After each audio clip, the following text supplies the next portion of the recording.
I have a really fun, exciting tutorial for you today. Bobbles! I am hoping by the end of this video, I will have demystified and debunked the creation of the perfect round bouncy bobble for you.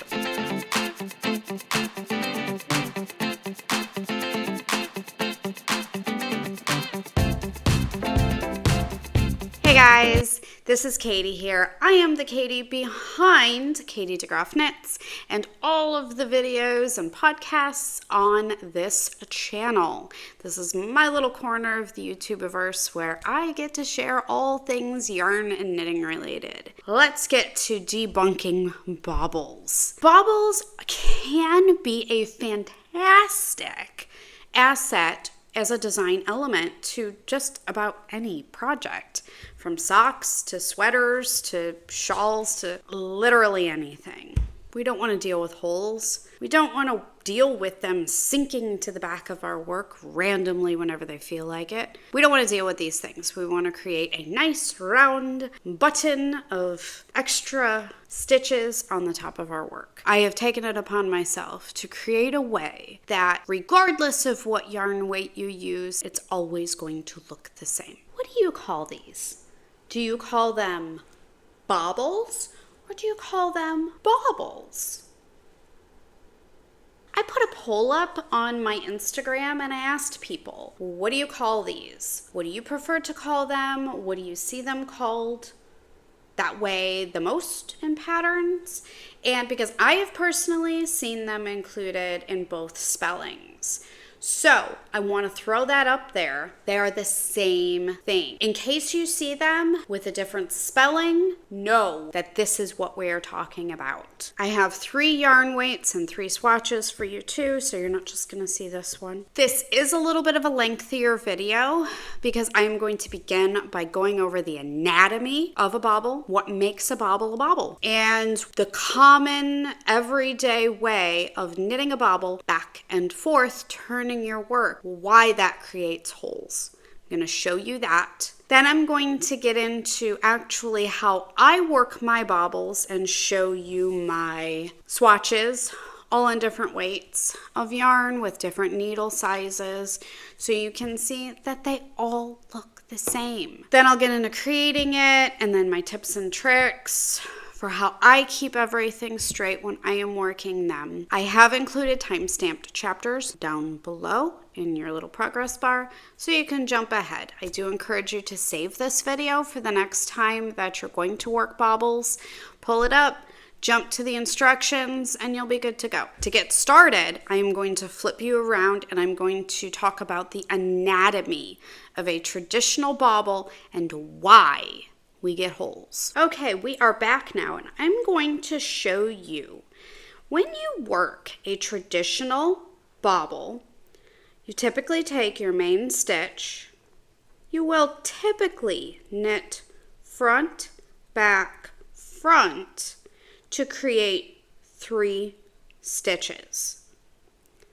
Then what you will do is work back and forth these 3 stitches over typically 3 to 5 extra sets of rows. That creates a strip. Then you will decrease these and be on your way. Well, what happens when I have a strip and I fold it up? We're going to have gaps here. There is a specific way to create ribbons of fabric in your work, but for a bobble perspective, we don't want a ribbon. What does that have on the side? It's a hole. The way that I work them, we will never ever be leaving the front or the right side of our work. So you're going to take your one singular stitch. We are now going to increase him to 5 stitches. And we're only going to be working 3 rows, never turning our work. This way, you have sort of a more diamond shape. When you take that diamond shape and you then go to work the rest of your piece, what that does is it closes the holes for you. There is not going to be a hole in the back of your work. There's not going to be a hole on either side of the bobble. This first swatch that I have is a light fingering weight worked up on US size 2.5, which is a 3mm needle. This is blocked.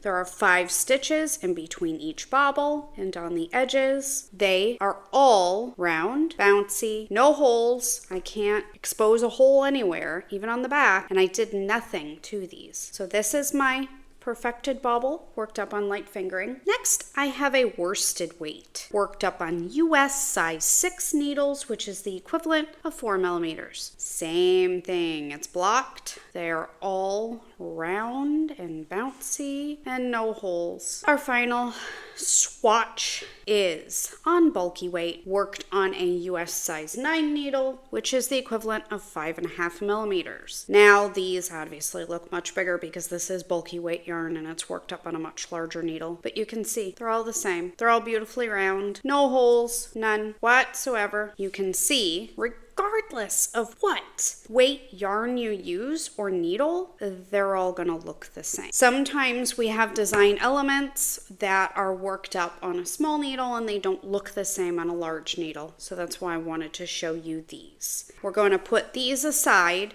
and we're actually going to work up a perfect bobble. To work up our example, I am using DK weight yarn with US size 6 needles, which are a 4mm. I've worked this little swatch up the same as my other swatches. You do want to make sure you leave a little bit of room in between each bobble. These are going to take up a little bit of space because they're so round. So let's get to it. We will be taking this one singular stitch that you want your bobble to be centered on, and we are going to be increasing it to 5 stitches. So as we work this, until you get to 5 stitches, it will not come off of your left hand needle. Now this is the same whether you're an English knitter or a continental knitter or a combo.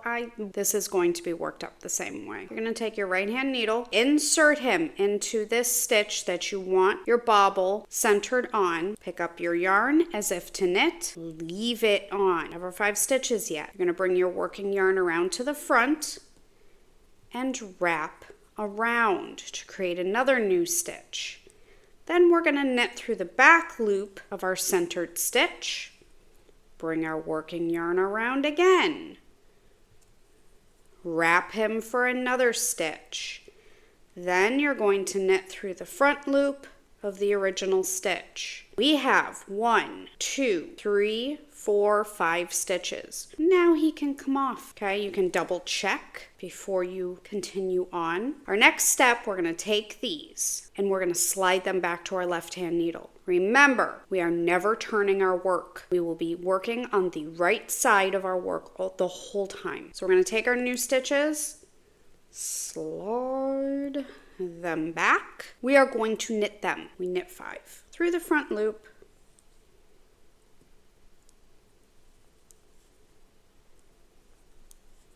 Now if you get to this 4th stitch and he gives you a little issue, just tug him forward a little bit to open that space up. We have knit 5. We are going to repeat this process 2 more times. Slide those 5 stitches back to your left hand needle and knit them.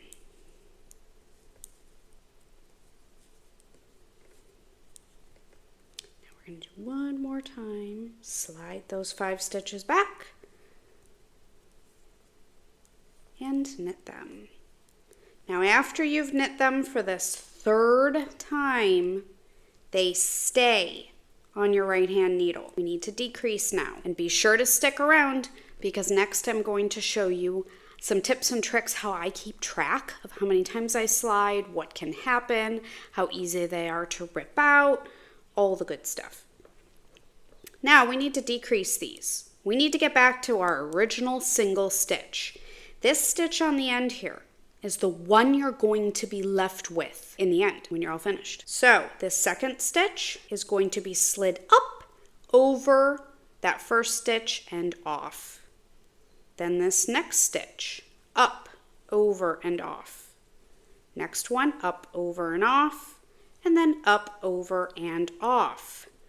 We are now left with our single original stitch. And our bobble that is centered, exactly where we wanted. Your yarn's already normal tension. You don't have to. Me pulling this snug is going to do nothing. You just continue working as you need to, working however many stitches you need in your row until you come to your next bobble or what's left in the row if you're not working anymore. I'm going to show this to you again. So I am back to my next stitch where I want my bobble to be centered on.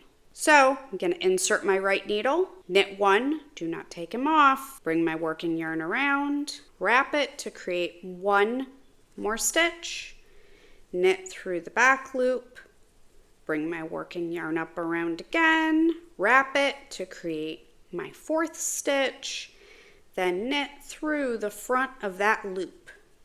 Now prior to taking it off, you can count these. I see I have 1, 2, 3, 4, 5.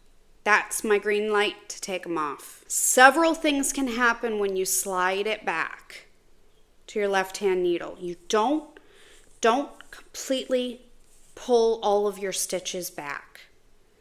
Don't be afraid of these coming off.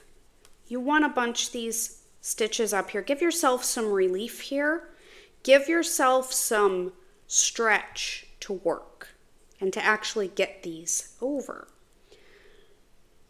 Now, when you're sliding back, be sure not to slide an extra stitch. You can easily see I have 6 stitches here. This is a body stitch.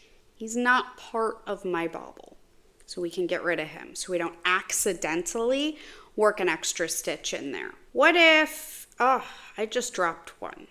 If anything happens, drop them, rip that bobble out, and look at that. I am left with my original stitch. Just pick him back up, put him back, and start over. These are extremely easy to rip out, and because you've been manipulating and working with this single stitch, he's going to sit there. He's not going to immediately sink down and disappear on you. So they're very easy to rip out. Knit one, wrap one, knit one through back loop, wrap one, knit one through front loop. I've got my 5, he can come off. Now when I slide, you're going to be sliding this 3 times. I keep track of how many rows I work by saying, this is the first time I'm sliding, so this is slide 1. I knit across my 5 stitches.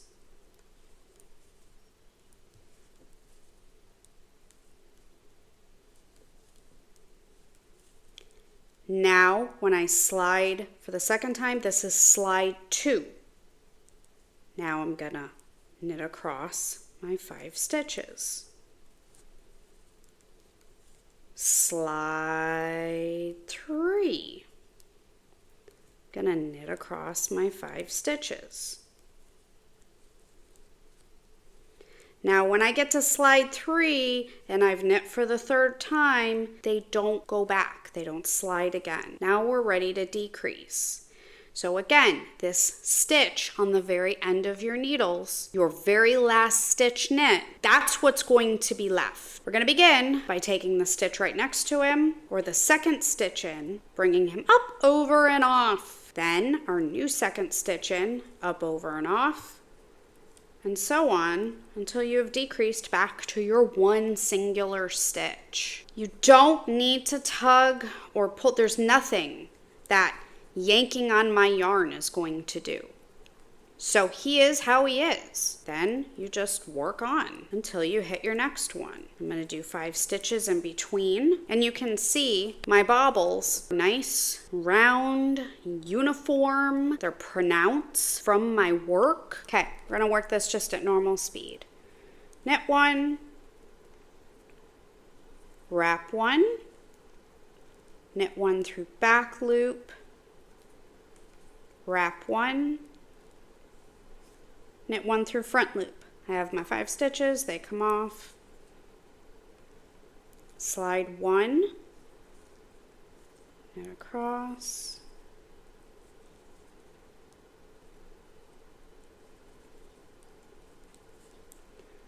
Slide 2,